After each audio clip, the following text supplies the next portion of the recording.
भक्ति, भजन और प्रवचन के अद्भुत संगम में डूबने के लिए सब्सक्राइब करें आस्था टीवी के YouTube चैनल को और ताज़ा अपडेट के लिए बेल आइकॉन पर क्लिक करना न भूलें। दो चीजों को याद रखिए, गौदान और एकादशी। श्रीमद् वल्लभाचार्य जी ने मायावत का खंडन करा था जगन्नाथपुरी में, और श्रीमद् वल्लभाचार्य जी ने कहा था एकादशी मरने के बाद मत दो, एकादशी जीते जी दो। कहा था कि नहीं कहा था?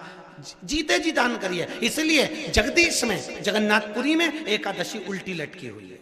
करें आपने दर्शन? जगदीश में एकादशी को उल्टा लटकाया। क्यों? क्योंकि वल्लभ ने कहा कि एकादशी जीते जी दो। कई पंडितों कहते हैं तुम्हारे दादाजी मर गए, जब 12वें का दिन होता है ना तो पंडित जी संकल्प छुड़ाते हैं, दो एकादशी। बड़े बेटे ने 5 दे दी, छोटी बहू ने 3 दे दी, उसने 2 दे दी, उसने 2 दे दी। तो क्या तुम्हारे दादाजी भिखारी थे जो तुम्हारी एकादशियां लेकर जाएंगे?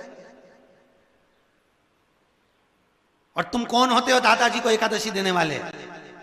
तुमने कौन सा इतने पुण्य कर लिए जो तुमने एकादशी दे दी? एकादशी के दान की महत्वता श्रीमद् वल्लभाचार्य जी ने कहा कि कोई व्यक्ति अगर खटिया पर सड़ रहा है, पलंग पर तड़प रहा है, हॉस्पिटल में पड़ा हुआ है, तो निवेदन है कि उसको देखने जाओ तो अपनी करी हुई एकादशी में से 2 एकादशी का दान उसको तुरंत दे दो। क्यों? तो जिससे उसको मोक्ष मिल जाए, मरने के बाद नहीं। क्योंकि मरने के बाद तो वो 10वें के दिन, गरुड़ पुराण में लिखा है 10 दिन तक जीवात्मा घर की अटारी पे रहती है। कितने दिन? 10 दिन। 10 दिन के बाद जीवात्मा चली जाती है। कहां जाती है? उसको जहां जाना है। 3 दिन में उसको भोग भोगना पड़ता है जीवात्मा को। 3 दिन नरक का भोग भोगती है, उसके बाद स्वर्ग का भोग भोगती है। 18 दिन में ये प्रोसेस पूरी हो जाती है। कितने दिन? 18 दिन। 18 दिन के बाद में उस जीवात्मा को धान के खेत में पटका जाता है। किसके खेत में? धान के, चावल के खेत में। इसलिए कहते हैं एकादशी के दिन चावल मत खाओ। कहते कि नहीं कहते? और क्या कहते हैं? द्वादशी के दिन चावल खाना जरूरी है। एकादशी का पालना करना है तो द्वादशी को चावल का 1 गिरास खाओ, तब द्वादशी को चावल खाओगे तो एकादशी लगेगी।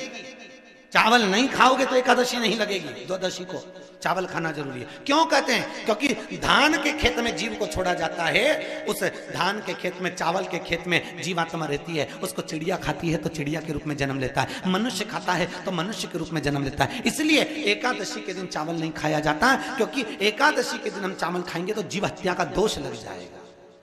फिर कब खाना है? द्वादशी के दिन। द्वादशी के दिन क्यों खाया जाता है?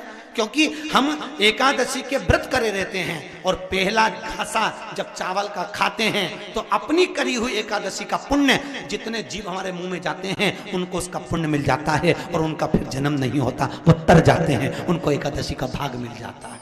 इसलिए कहते हैं एकादशी को चावल मत खाओ, पर द्वादशी को